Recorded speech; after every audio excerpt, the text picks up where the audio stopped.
नमस्कार दोस्तों, सलाम वालेकुम, गुड आफ्टरनून। जब मैं पहाड़ों में रहता था, मैंने आपको बताया है मैं रानीखेत में रहता था। अ, तब साहब समाज बिल्कुल दूसरे किस्म का था। या ये भी हो सकता है कि हमारी परवरिश कुछ ऐसे माहौल में हुई कि हमें ये नहीं पता था कि हिंदू, मुस्लिम, सिख, ईसाई आपस में कोई भेद रखते हैं। ये पता था कि अलग अलग धर्म हैं, मगर हिंदू, मुस्लिम, सिख, ईसाई का जो विघटन आज समाज में देखने को मिल रहा है, जो समाज बंट चुका है, हमारे समय में नहीं था। हम दिवाली भी उतने ही हर्षोल्लास से मनाते थे जितनी ईद को। चर्च भी उतनी ही श्रद्धा से जाते थे, गुरुद्वारे भी उतनी श्रद्धा से। हालांकि मेरे शहर रानीखेत में मुझे याद नहीं कोई गुरुद्वारा था या नहीं, मगर जब मैं नोएडा में आया और जब भी गुरुद्वारे गया तो वही भाव था मन में, श्रद्धा का। वक्त बड़ा बदल गया है। अब इन दिनों जो उत्तराखंड फाइटर्स के माध्यम से मैं आपसे रूबरू होता हूँ, बहुत अच्छे अच्छे रिएक्शंस मुझे मिल रहे हैं। कुछ रिएक्शंस नकारात्मक भी हैं। नकारात्मक रिएक्शंस ये हैं कि पहाड़ में, मैं पहाड़ की बात कर रहा हूँ, पहाड़ के लोग कुछ टिप्पणियाँ ऐसी कर रहे हैं कि बड़ा अजीब सा लगता है। ये कहाँ आ गए हम? क्या हमारा देश हो गया है? क्या हमारा मुल्क हो गया है? कहाँ रह गई हमारी वसुंधैव कुटुंबकम की संस्कृति? एक नेगी जी हैं, कोई नाम भूल गया, उन्होंने लिखा है क्या ये मुल्ला है मेरे लिए? कारण है कि मैं अस्सलाम वालेकुम कहता हूँ शुरुआत में। तो दूसरे एक साहब हैं, वो भी ठेठ पहाड़ी हैं, वो लिख रहे हैं कि हाँ मुल्ला ही लगता है। तो जनाब, नाम तो मेरा अपूर्व जोशी है, उससे आपको पता ही चल जाएगा मैं हिंदू धर्म से आता हूँ, लेकिन मैं उस संस्कृति से आता हूँ जिसमें मुझे हिंदू, मुस्लिम, सिख, ईसाई या किसी भी अन्य धर्म के लोगों से भेदभाव करना नहीं सिखाया गया है। मेरी संस्कृति गंगा जमुनी संस्कृति है और उस पर मुझे बड़ा गर्व है। बहरहाल, पहले मैंने आपसे कई बार कहा है कि उत्तराखंड की जब भी बात होती है या नोएडा में बैठे हम जब राष्ट्रीय अखबारों को खोलते हैं तो उत्तराखंड के बारे में हमेशा खबर निगेटिव वाली नज़र आती हैं, जो बड़ी खबरें होती हैं। जैसे केदारनाथ में 2013 में आपदा आई तो बीबीसी ने तक कवर किया निगेटिव कारणों से। हमेशा यही मैंने देखा है कि उत्तराखंड के संदर्भ में कोई ना कोई गलत खबर ही प्रमुखता का स्थान बड़े अखबारों में, बड़े चैनलों में पाती है। ये हमारा दुर्भाग्य है। इन दिनों भी जो एक बड़ी खबर सब चैनलों में या सोशल मीडिया में देखने को मिली वो ये कि उड़ीसा के मुख्यमंत्री को तो एक एबीपी न्यूज़ सर्वे ने नंबर 1 सीएम बताया है और उत्तराखंड के सीएम को सबसे फिसड्डी सीएम। ये भी बड़ा प्रमुखता से चला। बहरहाल, मैं आपसे अच्छी खबर साझा करूंगा जो मुझे उत्तराखंड फाइटर्स के माध्यम से आपसे संवाद करने के चलते मिली है। मैं आज दोस्तों जिक्र करना चाहूँगा पिथौरागढ़ के राजकीय इंटर कॉलेज देवथल में अध्यापन कर रहे महेश पुनेठा जी का। मैं उनके जज्बे को सलाम करता हूँ। पुनेठा जी से मेरा संपर्क इस उत्तराखंड फाइटर्स के माध्यम से हुआ है। उन्होंने मुझे एक अखबार की कटिंग भेजी जो मैं आपको दिखा रहा हूँ। ये देखिए, ये महेश चंद्र पुनेठा जी के बारे में है। ये दैनिक भास्कर में 17 दिसंबर 2020 को छपी। आप लोगों को इसको ऑनलाइन जाकर जरूर पढ़ना चाहिए। ये इस बाबत है कि महेश चंद्र पुनेठा जी ने वो कर दिखाया जो बहुत सारे भाषणबाजी करने वाले, बहुत ज्ञान देने वाले लोग कभी नहीं कर पाते हैं। मैंने आपको बताया था बिहार के दशरथ मांझी जी के बारे में, जिन्होंने अपनी पत्नी के निधन के बाद पूरा एक पहाड़ खोद के अपने गांव से शहर तक का रास्ता बनाया था, क्योंकि उनकी पत्नी को सही समय पर रास्ता नहीं होने के कारण इलाज नहीं मिल पाया था। महेश पुनेठा जी ने भी अद्भुत भगीरथ प्रयत्न किया है। इन्होंने अपने इलाके से, पिथौरागढ़ से, जो कि सीमांत जनपद है उत्तराखंड का, वहाँ से गांव-गांव में, कस्बों में पुस्तकालय खोलने की एक मुहिम शुरू करी और ये मुहिम अद्भुत रंग ला रही है। ये मुहिम जो है ये आरंभ स्टडी सर्किल नाम के एक स्वयंसेवी संस्था ने की है, जिससे बड़े स्तर पर युवा जुड़े हैं। पुनेठा जी ने मुझे एक वीडियो भी भेजा है वेबिनार का, जिसमें मैं 4 लोगों की चर्चा को सुन रहा था। अद्भुत चर्चा है, चर्चा का स्तर बहुत अच्छा है। ये पुस्तकालय जो खोलने शुरू हुए, पथरौली गांव में पहला पुस्तकालय बनाया गया, जो जनता के सहयोग से हुआ, गांव वालों के सहयोग से हुआ, आसपास के शिक्षकों के सहयोग से हुआ। और जब ये पुस्तकालय खुल गया, छोटा पुस्तकालय जिसको छात्र ही मैनेज कर रहे हैं, तो मीडिया ने इसके बारे में खबरें प्रकाशित करी। यहाँ मीडिया का पॉजिटिव रोल आता है। उन्होंने अच्छी खबरें प्रकाशित करी, जिससे कि पुनेठा जी और उनके साथियों का ये आंदोलन विस्तार पाया और छोटे छोटे पुस्तकालय गांव-गांव में बनने शुरू हो गए। देवस्थल में एक एनजीओ ने इनकी मदद करी, वहाँ भी ये पुस्तकालय शुरू हुआ। स्थानीय विधायक जो वहाँ के हैं, उन्होंने 5 लाख की निधि एक पुस्तकालय का कक्ष बनाने के लिए दी। उसका काम भी पूरा हो गया और वहाँ पर भी, देवस्थल में भी पथरौली गांव के बाद पुस्तकालय शुरू हुआ। फिर पुनेठा जी बताते हैं कि इस पहल का हुआ विस्तार, विभिन्न स्कूलों के शिक्षकों ने पुस्तकालय बनाने शुरू कर दिए। पिथौरागढ़ के बाहर भी इसका बड़ा प्रचार हुआ। नानकमत्ता कस्बे में नानकमत्ता पब्लिक स्कूल ने एक बड़ा पुस्तकालय शुरू किया। 18 लाइब्रेरी उन्होंने आसपास के इलाकों में नानकमत्ता पब्लिक स्कूल वालों ने बना डाली हैं। रामनगर में पुनेठा जी बताते हैं कि नवीन मठपाल जी ने पुस्तकालय बनाने की शुरुआत की। आरंभ स्टडी सर्कल इस अभियान को आगे बढ़ा रहा है। हर जगह छोटे छोटे पुस्तकालय खोल रहा है। भविष्य में मोहल्ले मोहल्ले में पुस्तकालय खोलने की आप लोगों की योजना है। पुनेठा जी ने मुझे बताया कि हर महीने पुस्तक वार्ता होती है, जिसमें जो पुस्तकें इस पुस्तकालय में लोगों ने पढ़ी उनके बारे में चर्चा करते हैं, बताते हैं कौन सी पुस्तक अच्छी है, उसमें क्या ज्ञानवर्धक बातें हैं, और यदि लोग चाहें तो आपस में पुस्तकों का एक्सचेंज भी करते हैं। इससे पुस्तकों की भी चर्चा होती है, ज्ञानवर्धन भी होता है। पुनेठा जी ने एक अद्भुत बात कही। उन्होंने कहा कि वैज्ञानिक चेतना के साथ साथ जन सरोकारी मूल्यों को नई पीढ़ी में जगाने के लिए, लोकतांत्रिक मूल्यों को नई पीढ़ी को समझाने के लिए उनका यह प्रयास अब रंग ला रहा है। और वो उम्मीद करते हैं, महेश चंद्र पुनेठा जी, कि आने वाले समय में इस ज्ञान दान के जरिए जो एक प्रकार की अजब किस्म का माहौल मुल्क में बन चुका है, जो अभी मैंने आपसे जिक्र भी किया, उस माहौल को कम करने में इस अभियान से मदद मिलेगी। और भक्तों की जो अब आप जानते हैं कि आजकल किस प्रकार के भक्त और किसके भक्त पैदा हो गए हैं इस देश में, उन भक्तों को भी समझाया जा सकेगा कि सच्चाई समझिए, अंधभक्ति मत कीजिए। मैं दोबारा सलाम करता हूँ महेश चंद्र पुनेठा जी, आपके जज्बे को। अब मैं उत्तराखंड आंदोलन की यात्रा की बाबत की कड़ी को आगे बढ़ाने से पहले थोड़ा समय आपका उत्तराखंड की बदहाल स्वास्थ्य व्यवस्थाओं की ओर ले जाना चाहता हूं। उत्तराखंड के स्वास्थ्य मंत्री हैं स्वयं मुख्यमंत्री त्रिवेंद्र सिंह रावत जी। त्रिवेंद्र सिंह रावत जी मुख्यमंत्री होने के साथ साथ क्या क्या संभाल रहे हैं, एक अकेला आदमी बेचारा। गृह विभाग, गोपन विभाग, कानून और न्याय विभाग, पीडब्ल्यूडी लोक निर्माण विभाग, इंफॉर्मेशन सूचना विभाग, ऊर्जा विभाग, ग्रामीण विकास, राजस्व विकास, तकनीकी शिक्षा, औद्योगिक विकास, वित्त मंत्री भी वही हैं, आबकारी मंत्री भी वही हैं, संसदीय कार्य मंत्रालय भी उन्होंने अपने पास रखा है। इसीलिए बोझ तले दबे हुए हैं बेचारे, और शायद यही कारण है कि एबीपी न्यूज़ सर्वे में सबसे नीचे आ गए हैं। वे राज्य के स्वास्थ्य मंत्री भी हैं। हमारे संवाददाता, दी संडे पोस्ट के संवाददाता श्री कृष्ण कुमार जी ने उनके क्षेत्र डोईवाला, उनके क्षेत्र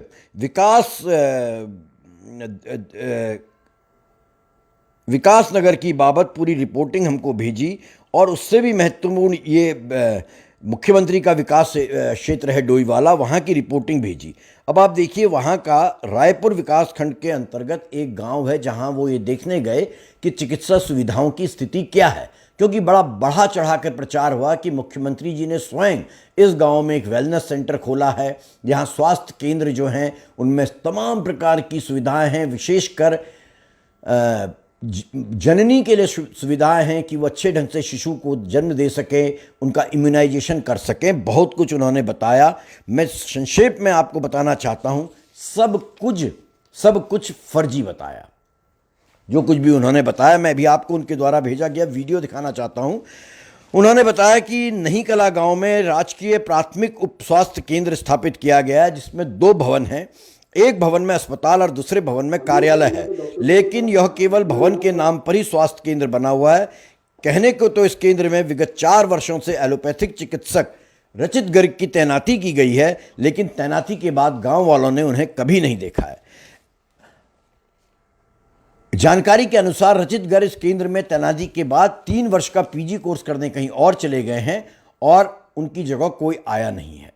यहाँ पर जो स्वास्थ्य उपकेंद्र है वहाँ एलोपैथिक फार्मासिस्ट केसी भट्ट जी को तैनात किया गया है। भट्ट जी भी लेकिन यहाँ कभी नज़र नहीं आते हैं, क्योंकि उनको डेपुटेशन में इधर उधर भेज दिया जाता है। पिछले 1 वर्ष से वो कोरोना केयर सेंटर में तैनात है, उससे पहले भी वो कभी नहीं आए।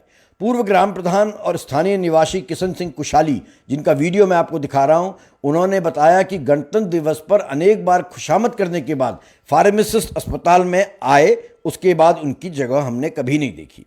स्थानीय निवासी राजेश सिंह कुशाली कहते हैं कि यहाँ दवाएं 6 महीने में एक बार आती हैं, लेकिन हर मरीज को बीमारी कोई भी हो एक ही दवा दी जाती है, चाहे बुखार हो, सर्दी हो, जुकाम हो। डॉक्टर कभी कभी आते हैं, डॉक्टर है ही नहीं। अगर कोई बीमार पड़ जाता है तो उससे कई किलोमीटर दूर ऋषिकेश या देहरादून के जॉलीग्रांट अस्पताल में ले जाना पड़ता है। यहाँ के स्वास्थ्य उपकेंद्र में एक आयुर्वेदिक महिला चिकित्सक और एक महिला फार्मासिस्ट की भी तैनाती है, जो हफ्ते में एक बार आ पाती हैं। नियम कहते हैं कि फार्मासिस्ट को वहीं रहना होगा स्थानीय इलाके में, लेकिन वो बहुत दूर से आती हैं, इसलिए बेचारी दोनों ऑल्टरनेट समय में हफ्ते में एक बार आती हैं। यह है मुख्यमंत्री जी के इलाके का हाल। नई काला गांव के स्थानीय निवासी सरकार और खास तौर पर विधायक एवं मुख्यमंत्री त्रिवेंद्र रावत से खासे नाराज हैं। स्थानीय निवासियों का कहना है कि मुख्यमंत्री होने के चलते हम लोग अपने विधायक तक नहीं पहुंच पाते हैं और जनता हमारी कोई सुध नहीं ले रही है। वहां पर इन्होंने और भी कई जानकारियां दी हैं, जिसमें उन्होंने बताया है कि यहाँ पर जो टोटल जो डॉक्टर या नर्स या कंपाउंडर स्वीकृत पद हैं, उनमें कोई भर्ती नहीं की गई है। मैं संक्षेप में बता रहा हूं, इसकी खबर हम कर चुके हैं। ये देखिए पूर्व प्रधान किशन सिंह जी क्या कहते हैं। फार्मासिस्ट को देखा 26 जनवरी को 1 घंटे के लिए आया था फार्मासिस्ट, उसके बाद हमने यहाँ देखा ही। क्या नाम है फार्मासिस्ट का? अब नाम तो मैं नहीं जानता, पर लेकिन भट्ट बोलते हैं। अच्छा है, भट्टी बोलते हैं नाम, भट्ट जी बोलते हैं। तो जब दवाई वगैरह कौन देता है? फिर हम बीमार होंगे, इलाज वगैरह दवाई यहाँ कोई नहीं देता। एक आयुर्वेदिक की डॉक्टर आती है, रेखारी, वो भी हफ्ते में एक बार आती है। अच्छा। और एक फार्मासिस्ट है आयुर्वेदिक, अच्छा, वो देते हैं। तो बाकी कोई नहीं है यहाँ? अगर आप लोगों को तबीयत खराब हो गई गंभीर तो कहाँ जाते हैं? यहाँ तो 108 भी नहीं आ सकती। 2 वाला या देहरादून या ऋषिकेश या हिमालय।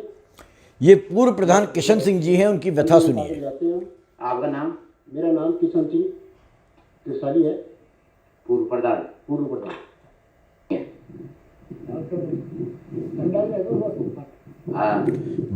भरत सिंह नेगी जी हैं, उनकी व्यथा। यहाँ फार्मासिस्ट कंपाउंडर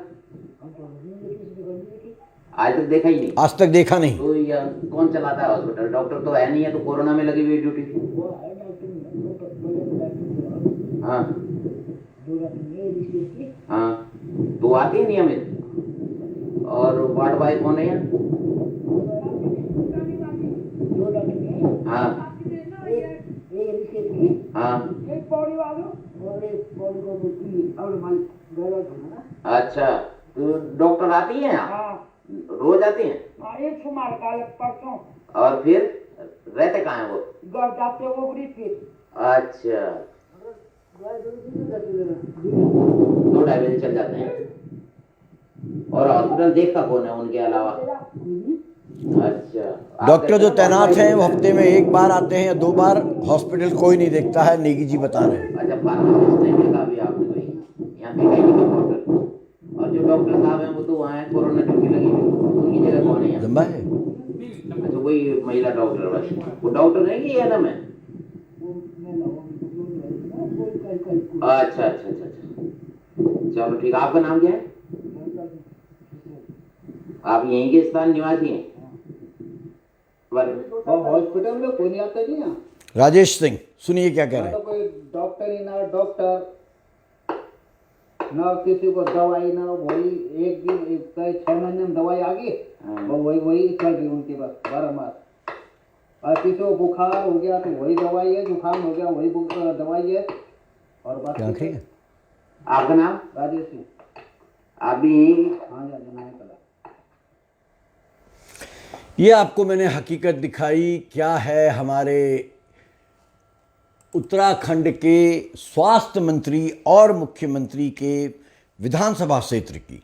हम आजकल लगातार दी संडे पोस्ट के माध्यम से प्रदेश की स्वास्थ्य सेवाओं पर फोकस बनाए हुए हैं। जहां जा रहे हैं, चाहे हल्द्वानी हो, हरिद्वार हो, पौड़ी हो, टिहरी हो, हर जगह के समाचार यही हैं। अगली बार आपको मैं हल्द्वानी का हाल बताऊंगा।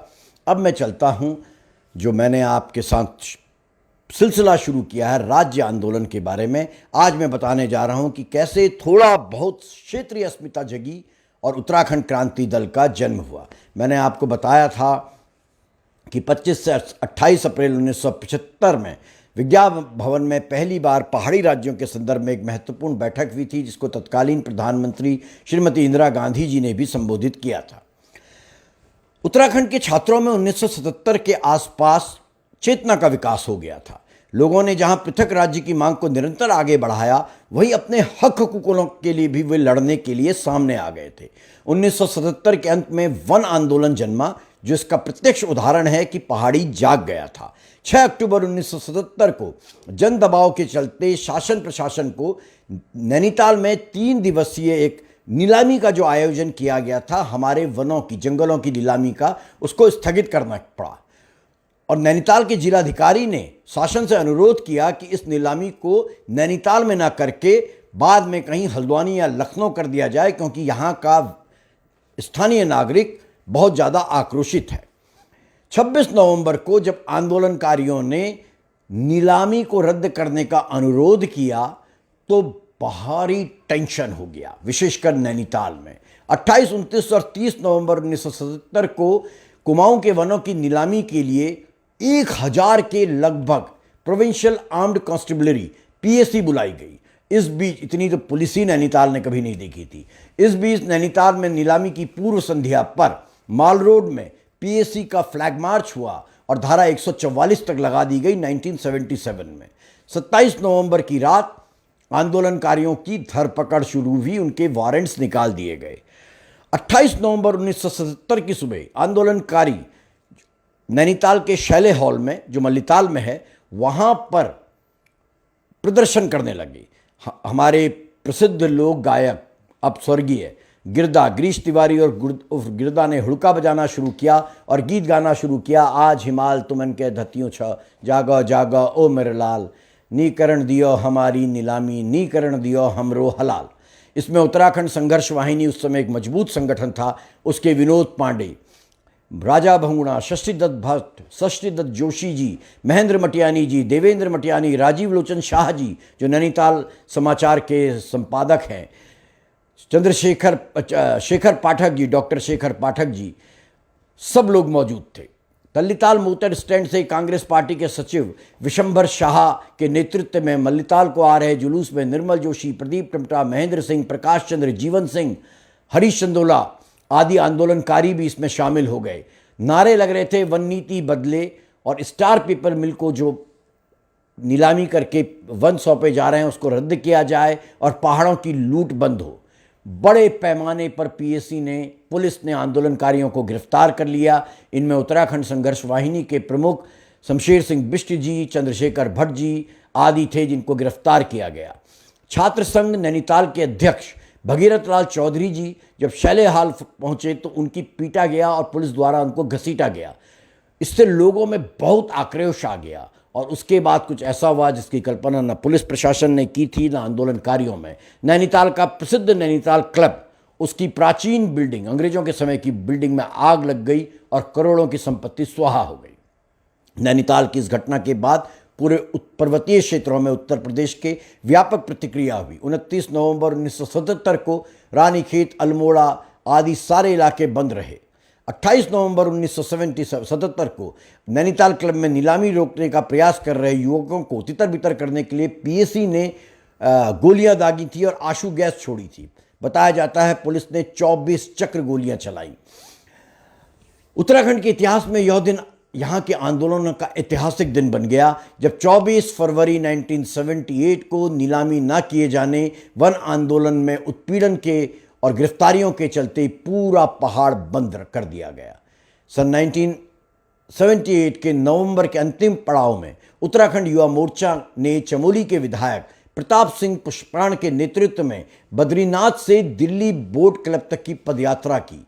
युवा मोर्चा के कार्यकर्ताओं ने 1 दिसंबर से 8 दिसंबर 1978 तक क्रमिक अनशन किया और संसद को घेरने का प्रयास किया। राष्ट्रपति को ज्ञापन देते जाते समय पहाड़ के 73 लोगों को तिहाड़ जेल भेजा गया। ये सब लोग 8 से 12 दिसंबर तक जेल में बंद रहे। इनमें 19 महिलाएं भी थीं। युवा नेता वीरेंद्र जुयाल का नाम इस संदर्भ में मुख्य रूप से लिया जा सकता है। एक और बात, 1977 में जबकि जनता पार्टी की शासन आ चुकी थी, आडवाणी जी सूचना मंत्री थे, उन्होंने अल्मोड़ा में एक आम सभा को जब संबोधित किया तो उन्होंने पृथक पर्वतीय राज्य की मांग का विरोध करते हुए इसे राष्ट्र विरोधी बता डाला। और आजकल आप देख ही रहे, जो भी केंद्र सरकार की नीतियों से सहमत नहीं होता उसको राष्ट्र विरोधी करार दे दिया जाता है। बहरहाल 1979 में जनता पार्टी के टिहरी सांसद त्रिपेंद्र सिंह नेगी ने उत्तराखंड राज्य परिषद का गठन किया। सांसद त्रिपेंद्र सिंह नेगी के नेतृत्व में 15,000 से अधिक लोगों ने वर्षा के बावजूद 24 जुलाई 1979 को बोट क्लब तक मार्च किया। बाद में बोट क्लब में एक सभा को तत्कालीन सांसद त्रिपेंद्र सिंह नेगी, डॉक्टर कुशाल मणि गिरदयाल, मानवेंद्र शाह समेत कई लोगों ने संबोधित किया और पृथक राज्य के बनाने का आह्वान दिया। और इन लोगों ने प्रधानमंत्री मोरारजी देसाई को ज्ञापन भी दिया। इसके बाद आता है एक महत्वपूर्ण मुद्दा कि पृथक राज्य के लिए इतने संगठन, इतने मोर्चे बने, लेकिन कोई स्थायी मंच नहीं बन पाया। और ये स्थायी मंच बना, थोड़ा देर से बना, लेकिन जाकर बना और उत्तराखंड क्रांति दल के रूप में सामने आया। कैसे आया और कौन लोग थे जिन लोगों ने सारे पहाड़ के आंदोलनकारियों को एक मंच में लाकर पहाड़ी अस्मिता के प्रश्न से जोड़ दिया, इस बारे में चर्चा करूंगा सोमवार को। तब तक के लिए आपसे विदा लेता हूं। धन्यवाद दोस्तों।